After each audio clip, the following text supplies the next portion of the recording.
Hi friends, Thursday morning அன்றைக்கி பார்க்கவே weather ரொம்பவே ப்ளசண்ட்டாக இருந்தது. கொஞ்சம் மார்னிங் லேட்டாக தான் எழுந்தேன். மம்மி காயப்பட்டிருந்த துணியெல்லாம் எடுத்து மடித்து வச்சாச்சு. ஒரு 10-10:30 போல் தம்பி தோசை சுட்டு கொடுத்தான். நல்லாவே சாட்டிஸ்ஃபையிங்காக தேங்காய் சட்னி அண்ட் காரக்குழம்பு வச்சு தோசை சாப்பிட்டேன். அன்றைக்கி கருநாள் அதுவுமா நானும் தம்பி சேர்ந்து பட்டம் செய்யலாம்னு சொல்லி பட்டம் செய்ய ஆரம்பிச்சிட்டோம். பட்டம் செஞ்சது எல்லாமே அவன் தான். கூட கொஞ்சம் நேரம் உட்காந்து பேசிட்டு ஹெல்ப் பண்ணிட்டு வந்துட்டேன்.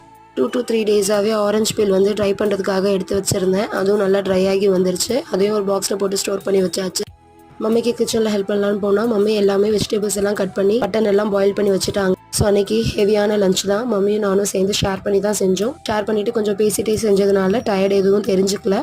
நான் சிக்கன் ஃப்ரையும் மட்டன் பிரியாணியும் செஞ்சுருந்தேன். மம்மி வந்து தால்ச்சாவும் ரைத்தாவும் செஞ்சுருந்தாங்க. அன்றைக்கான lunch menu mutton biryani, chicken 65, dalcha, raita and boiled egg. பாட்டியும் ஊர்லேருந்து வந்திருந்தாங்க. எல்லாரும் பேசிட்டே சாப்பிட்டதுல டைம் போனதே தெரியல. ரெசிபிஸ் எல்லாமே லாங் வீடியோவாக போஸ்ட் பண்ணுறேன். மறக்காமல் செக் பண்ணி பாருங்கள். சேனலை சப்ஸ்கிரைப் பண்ணிக்கோங்க. தேங்க்ஸ் ஃபார் வாட்சிங்.